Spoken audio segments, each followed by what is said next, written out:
नमस्कार विद्यार्थियों, स्वागत करती हूँ आपका मेरे YouTube channel GK special class में आपका। तो हमारे भारत का इतिहास में हम चंद्रगुप्त मौर्य शुरू किया था। कल हम क्या पढ़ रहे हैं? चंद्रगुप्त मौर्य को। चंद्रगुप्त मौर्य में हमने कल क्या पढ़ा था विद्यार्थियों? ये एक साथ नहीं, कल हमारे थोड़ा पढ़ लिया था, आज पढ़ेंगे हम फिर से। कल हमने पढ़ा था चंद्रगुप्त मौर्य का मूल स्थान। चंद्रगुप्त मौर्य का मूल स्थान कहाँ है? पीपलीवन नेपाल में। कहाँ है? पीपलीवन नेपाल में। तो हमने पढ़ा था खरीदा चंद्रगुप्त मौर्य को विद्यार्थियों किसने खरीदा? तो चंद्रगुप्त मौर्य को किसने खरीदा था? चाणक्य ने। किसने खरीदा था? चाणक्य ने। चाणक्य ने कितने में खरीदा? 1000 पण या कांसापण 1000 पण या कांसापण में किसने खरीदा था? चाणक्य ने। तो प्रारंभिक शिक्षा, चंद्रगुप्त की प्रारंभिक शिक्षा कहाँ है? तक्षशिला स्कूल, तक्षशिला महाविद्यालय पाकिस्तान, तक्षशिला महाविद्यालय पाकिस्तान में। तो साम्राज्य की नींव डाली चंद्रगुप्त मौर्य ने। कौन से साम्राज्य की नींव डाली? किसकी सहायता ले डाली? कब डाली थी? किसकी डाली थी? मौर्य साम्राज्य की। किसने डाली थी? चंद्रगुप्त मौर्य ने। किसकी सहायता से? चाणक्य की सहायता से। किसको पराजित करके? नंद वंश के अंतिम शासक गणानंद को पराजित करके। कब डाली थी? 322 में।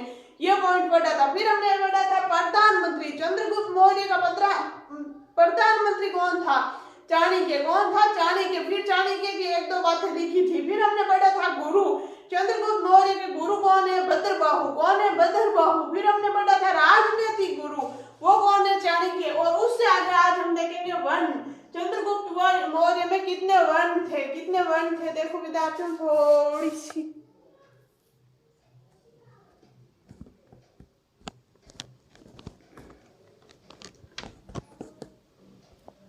अब सही दिख रहा है आपको? चलो देखो, वन कितने थे? एक था शूद्र वन। शूद्र वन में ब्राह्मण ग्रंथों में, क्षेत्रीय जैन में बौद्ध ग्रंथ। यूनानी इतिहासकारों ने चंद्रगुप्त मौर्य को वर्षल बताया, जिसका शाब्दिक अर्थ निम्नलिखित परिस्थितियों में जन्मा हुआ होता है। क्या बताया था विद्यार्थियों? ये मोस्ट बात है। वर्षल क्या होता है? निम्न परिवार में जन्मा हुआ, यानी कि साधारण परिवार में जन्मा हुआ बताया था। ये तीन इनके वन थे, शूद्र, क्षेत्रीय। दो तो ये था शूद्र यानी ब्राह्मण ग्रंथों में, क्षेत्रीय यानी जैन में, बौद्ध ग्रंथों में। और मतलब जैन और बौद्ध ग्रंथों में तो इनको क्षेत्रीय बताया गया है, ब्राह्मण ग्रंथों में शूद्र बताया गया है, ऐसे समझना, ठीक है। यूनानी इतिहासकारों ने चंद्रगुप्त मौर्य को वर्षल बताया। वर्षल क्यों बताया? जिसका शाब्दिक अर्थ निम्न परिस्थिति में जन्मा हुआ, यानी साधारण परिस्थिति में जन्मा हुआ बताया था। फिर विद्यार्थियों नोट, चाणक्य ने अर्थशास्त्र में चंद्रगुप्त मौर्य को क्षेत्रीय वन बताया। चाणक्य ने अपनी अर्थशास्त्र ग्रंथ में चंद्रगुप्त मौर्य को क्या बताया? क्षेत्रीय बताया। क्षेत्रीय यानी युद्ध करने वाला, लड़ने वाला, राजा महाराजा होते थे। नोट्स, विशाख दत्त की मुद्रा राक्षस में चंद्रगुप्त मौर्य को वर्षल कहा गया है। विशाख दत्त की विद्यार्थियों मुद्रा राक्षस जो बुक है उसमें क्या बताया गया है? ये वर्षल बताया गया है। पत्नियां, चंद्रगुप्त मौर्य की पत्नियां कितनी थी? अब आप सोचोगे पत्नी होता है पत्नियां, पहले पत्नियां होती थी विद्यार्थियों। आजकल तो एक बार अफेयर होता है वो ही नहीं सहन कर पाते थे, केस हो जाता है, लड़ाई हो जाती है, डिवोर्स तक हो जाता है। लेकिन पहले 4-4, 5-5 पत्नियां होती थी। चलो छोड़ो, ये ऐसे मजाक की बात है। पत्नियां, एक नंबर है दुर्धरा, 2 नंबर है हेलेना। ये हेलेना कौन थी? सेल्यूकस निकेटर की पुत्री थी हेलेना, एक दुर्धरा। पुत्र बिंदुसार, चंद्रगुप्त मौर्य का पुत्र कौन था? बिंदुसार। समकालीन शासक, इनके समकालीन शासक कौन था? एक तो सिकंदर महान था, एक सेल्यूकेटर निकेटर था। सेल्यूकेटर निकेटर जिनसे युद्ध करके उनको पराजित करके इन्होंने शादी किसे की? हेलेना से। राजदूत, इनका राजदूत कौन था? मेगस्थनीज इनका राजदूत था। अन्य नाम सेंड्रोकोटस। सेंड्रोकोटस किसने बताया? एंड्रोकोटस किसने बताया? सेंड्रोकोटस और एंड्रोकोटस, ये नाम किसका है? चंद्रगुप्त का। किसने बताया? स्ट्रैबोपलस जेस्टिन ने। यूनानी इतिहासकार दो थे जिन्होंने तो इनको सेंड्रोकोटस बताया। और एंड्रोकोटस किसने बताया? एरिन और प्लूटार्क ने इसको एंड्रोकोटस बताया। इनके बारे में अभी मैं एक नोट्स लिखूंगी, पहले ये लिख लो, फिर इसके आगे वो नोट्स लिखूंगी। चलो लिखो। कल आपने यहाँ तक लिखा राजनीतिक गुरु चाणक्य, उससे आगे आज ये लिखना वन, शूद्र वन ब्राह्मण ग्रंथ में, क्षेत्रीय वन जैन व बौद्ध ग्रंथ में। 3 नंबर लिखना यूनानी इतिहासकारों ने चंद्रगुप्त मौर्य को वर्षल बताया, जिसका शाब्दिक अर्थ निम्न परिस्थिति में जन्मा हुआ होता है। फिर आगे नोट्स लिखना। चाणक्य ने अर्थशास्त्र में चंद्रगुप्त मौर्य को क्षेत्रीय वर्ण बताया। फिर एक और नोट लिखना। विशाख दत्त की मुद्रा राक्षस में चंद्रगुप्त मौर्य को वत्सल कहा गया है। विशाख दत्त की कौन सी बुक है? मुद्रा राक्षस, जिसमें चंद्रगुप्त मौर्य को क्या बताया? वत्सल। फिर पत्नियां, चंद्रगुप्त मौर्य की दो पत्नियां थी। एक नंबर है दुर्धरा और 2 नंबर है हेलेना। हेलेना किसकी पुत्री थी? कोष्टक में लिखना सेल्यूकस निकेटर की पुत्री। फिर नीचे लिखना पुत्र। चंद्रगुप्त मौर्य का पुत्र कौन है? बिंदुसार। फिर नीचे लिखना समकालीन शासक। इनके समकालीन शासक कौन थे? एक तो थे सिकंदर महान और एक थे सेल्यूकेटर निकेटर। फिर लिखना राजदूत। चंद्रगुप्त मौर्य का राजदूत कौन है? मेगस्थनीज। फिर लिखना अन्य नाम। किसका? चंद्रगुप्त मौर्य का अन्य नाम Sandrocottus Androcottus. Sandrocottus Androcottus. Sandrocottus के आगे लिखना स्ट्रैटोपलस जस्टिन, यानी ये दो थे यूनानी इतिहासकार। और एंड्रोकोटस के आगे लिखना एरियन प्लस प्लूटोन। लिख लो विद्यार्थियों, जिसने नहीं लिखा है आजकल पता नहीं, थोड़ा सा आपको सही नहीं दिख रहा है। ऐसे तो दिख तो रहा है लेकिन थोड़ी सी प्रॉब्लम आ रही है, जल्द इसको ठीक करूंगी। चलो लिखो, लिख लिया होगा। चलो आगे चले।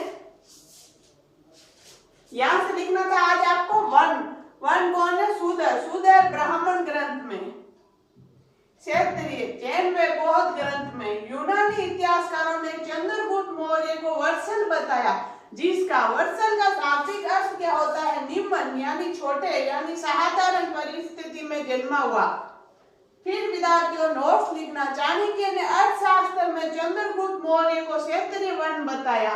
किसमें? अर्थशास्त्र में। चाणक्य की अर्थशास्त्र बुक है जिसमें चंद्रगुप्त मौर्य को क्षेत्रीय बताया। और विशाख दत्त की मुद्रा राक्षस बुक है जिसमें चंद्रगुप्त को वत्सल बताया गया है। और फिर लिखना है पत्नियां। पत्नियां दो थी, एक नंबर दुर्धरा, 2 नंबर हेलेना। हेलेना कौन थी? वो आपको मैंने बता दिया। फिर पुत्र बिंदुसार। फिर समकालीन शासक सिकंदर महान, सेल्यूकेटर निकेटर, जिन्होंने अपनी पुत्री को दी। फिर राजदूत। राजदूत मेगस्थनीज। मेगस्थनीज की पुस्तक है विद्यार्थियों इंडिका। फिर अन्य नाम सेंड्रोकोटस एंड्रोकोटस। इसके आगे मैं नोट्स लिखूंगी। चलो लिखो।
आगे देखो विद्यार्थियों, नोट्स लिखा है मैंने। यूनानी इतिहासकारों के सेंड्रोकोटस में एंड्रोकोटस की पहचान भारतीय राजा चंद्रगुप्त मौर्य से विलियम जोन्स ने की।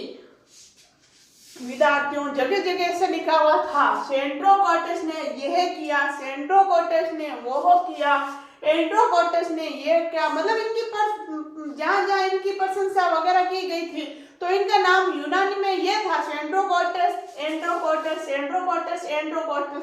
ये कौन था किसी को नहीं पता था, ये कौन है सेंड्रोकोटस, एंड्रोकोटस। लेकिन विलियम जोन्स ने इनकी पहचान की, विलियम जोन्स ने इनकी खोज की कि ये चंद्रगुप्त मौर्य हैं। चंद्रगुप्त मौर्य का नाम ही सेंड्रोकोटस में एंड्रोकोटस है। किसने खोज की थी, किसने पहचान की थी, विलियम जोन्स ने। तो बस यही पूछेगा इनकी पहचान किसने की थी, विलियम जोन्स ने। कथन, फिर चंद्रगुप्त मौर्य का कथन, जेस्टी ने चंद्रगुप्त मौर्य की सेनाओं को डाकुओं का गिरोह बताया। किसने, जेस्टी ने। जेस्टी ने ऐसे किया कि चंद्रगुप्त मौर्य की सेना है डाकुओं का गिरोह है, डाकुओं की गिरोह है। फिर जेस्टिन के अनुसार भारतीयों को स्वतंत्रता का जन्मदाता सेंड्रोकोटस चंद्रगुप्त मौर्य था। भारतीयों को स्वतंत्र करने वाला, भारतीयों का स्वतंत्रदाता कौन था, सेंड्रोकोटस यानी कि चंद्रगुप्त मौर्य था। प्लूटोरस के अनुसार चंद्रगुप्त मौर्य ने 6 लाख सैनिकों की सेना लेकर संपूर्ण भारत को रौंद डाला। ये ऐसे मानते हैं प्लूटार्क या प्लूटोर कुछ भी समझ लो के अनुसार ये ऐसे मानते हैं कि चंद्रगुप्त मौर्य की 6 लाख की सेना थी, जिस सेना को लेकर इन्होंने पूरे भारत को रौंद डाला, यानी सबको रौंद दिया। ऐसा कौन कहता है, प्लूटोर। पराजित किया, पराजित किसने किया, किसको किया, कब किया, पराजित किसने किया, चंद्रगुप्त मौर्य ने। किसको किया, यूनानी शासक सेल्यूक को। किसने, यूनानी शासक सेल्यूक को। कब किया, 305 ईसा पूर्व में। तो विद्यार्थियों इन बातों को लिखो, फिर हम आगे चलेंगे। चलो लिखो, चलो नोट्स लगा के लिखो। यूनानी इतिहासकारों के एंड्रोकोटस की पहचान भारतीय राजा चंद्रगुप्त मौर्य से है। मौर्य से है लिख लेना बीच में चाहो तो। ये किसने की, विलियम जोन्स ने। फिर लिखना कथन, चंद्रगुप्त मौर्य का कथन। 1 नंबर लिखना, जेस्टिन ने चंद्रगुप्त मौर्य की सेनाओं को डाकुओं का गिरोह बताया। क्या बताया है, डाकुओं का गिरोह। फिर लिखना, जेस्टिन के अनुसार भारतीयों की स्वतंत्रता का जन्मदाता सेंड्रोकोटस व चंद्रगुप्त मौर्य था। फिर लिखना, प्लूटोर के अनुसार चंद्रगुप्त मौर्य ने 6 लाख सैनिकों की सेना लेकर संपूर्ण भारत को रौंद डाला। फिर लिखना, पराजित किया, किसने, चंद्रगुप्त मौर्य ने। किसको, यूनानी शासक सेल्यूक को। कब किया था, 305 ईसा पूर्व में। चलो विद्यार्थी लिख लो, फिर हम आगे चलेंगे। लिखो, जिसने नहीं लिखा है लिख लो जल्दी, फिर हम आगे चलेंगे।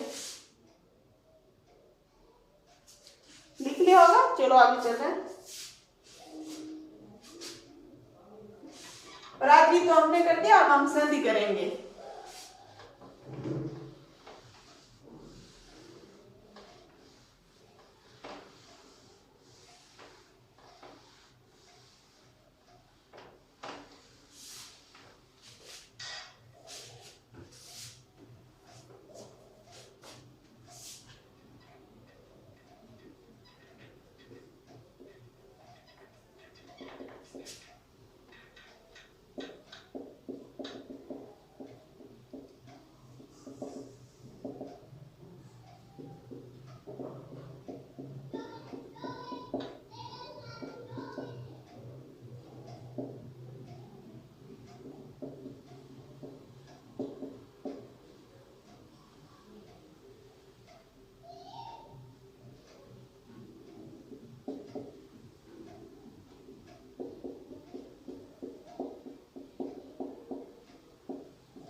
आगे देखो विद्यार्थियों, संधि।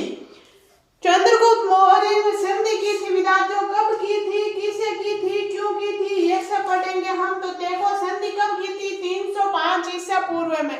कब की थी, 305 ईसा पूर्व में। किससे की थी, सेल्यूकस निकेटर से। सेल्यूकस निकेटर से क्या शर्त थी, संधि करने की शर्तें रखते थे विद्यार्थियों। पहले जब कोई पराजित हो जाता था तो दोनों के बीच में संधि होती थी, तो शर्त होती थी। क्या शर्त है, एक नंबर, सेल्यूकस निकेटर ने चंद्रगुप्त मौर्य को अपने साम्राज्य के 4 क्षेत्र सुपुर्द किए, जो कि निम्नलिखित हैं। 4 क्षेत्र यानी ऐसे मान लो 4 गांव, जैसे अभी हम ऐसे कहते हैं ना 4 गांव, वैसे 4 क्षेत्र यार, जितने बड़े बड़े 4 क्षेत्र सुपुर्द किए। कौन कौन से, एरिया, आर्कोसिया, जेंड्रोसिया, पेलोपोनेसडाई। पेलोपोनेसडाई ये 4 क्षेत्र इसको सुपुर्द किए, यानी चंद्रगुप्त मौर्य को दिए। 2 नंबर है ये 4 विद्यार्थियों के। 2 नंबर है, चंद्रगुप्त मौर्य ने सेल्यूकस निकेटर को 500 हाथी प्रदान किए। चंद्रगुप्त मौर्य ने अपने 500 हाथी किसको दिए थे, सेल्यूकस निकेटर को दिए थे।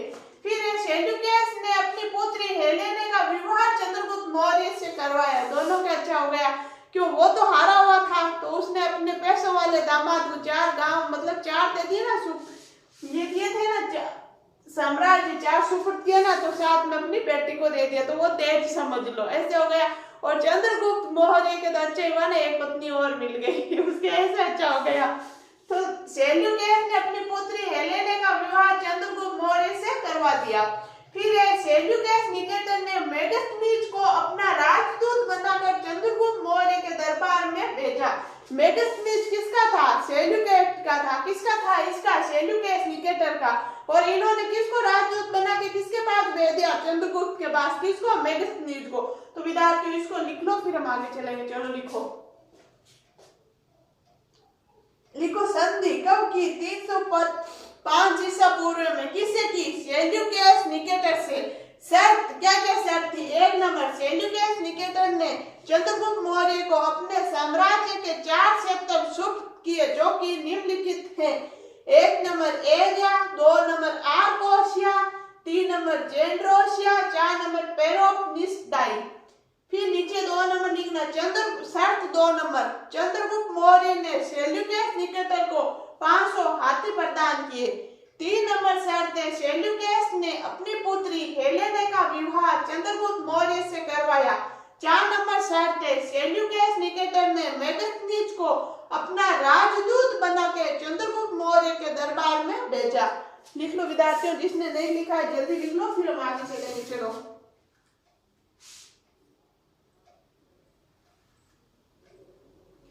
इसी में नीचे लिख देती हूँ मैं एक बात और।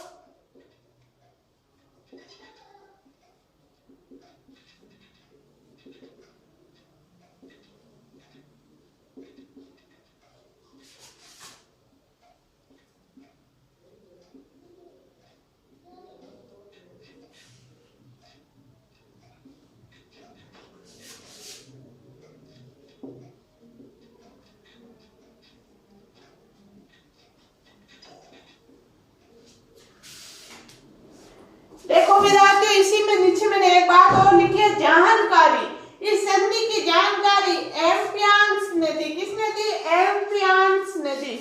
ये एक बार नीचे और लिख लेना, जानकारी, इस संधि की जानकारी एम्फियान्स ने दी। तो विद्यार्थियों आज के लिए इतना ही, बाकी पढ़ेंगे हम नेक्स्ट क्लास में। जब तक के लिए आप स्वस्थ रहो, मस्त रहो, पढ़ते रहो। आपको मेरी क्लास अच्छी लगती है तो लाइक करना, शेयर करना और सब्सक्राइब करना नहीं भूलना। धन्यवाद। हाँ विद्यार्थियों, चंद्रगुप्त मौर्य में भी अभी बातें और है, बहुत बातें हैं, वो हम कल की क्लास में यानी आगामी क्लास में लेंगे। कल तो संडे है और संडे को हमारे करंट की क्लास होती है। फिर मंडे से 3 दिन हम क्या पढ़ेंगे, हम कल्चर पढ़ते हैं, फिर 3 दिन ये पढ़ेंगे, तो उसमें इससे आगे लिखेंगे। तो विद्यार्थियों आज के लिए नहीं, बाकी पढ़ेंगे हम नेक्स्ट क्लास में। धन्यवाद।